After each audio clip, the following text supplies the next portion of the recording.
nationale a débattu, c'était très tendu.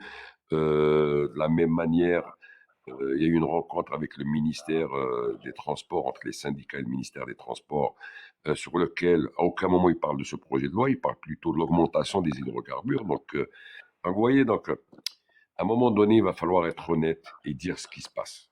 Et nous, on l'assume entièrement. Alors, j'ai fait des déclarations de presse où je dis l'objectif de ce texte, peut-être qu'il y a des défaillances, mais c'est le rôle aussi du Sénat de voir, de remonter l'information et créer une commission mixte. Mais c'est la règle démocratique.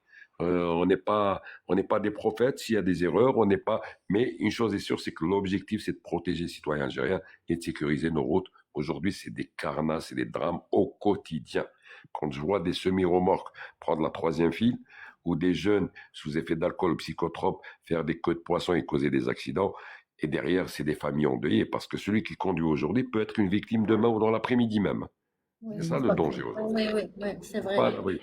Voilà. Et, et, Donc, monsieur le député, par exemple, j'ai Myriam aujourd'hui qui est professeure d'anglais. Qu'est-ce que vous avez fait pour les Algériens locaux pour l'augmentation des salaires? Vous, en tant que député, quelle a été la proposition?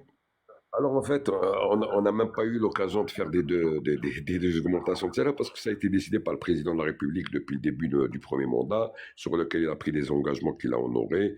Il est allé jusqu'à 47% des augmentations. Il a même annoncé, si l'économie avance tel que prévu, qu'il arrivera à 100%. Donc ça a été pris d'entrée par le président de la République. Il a parlé des médecins, il a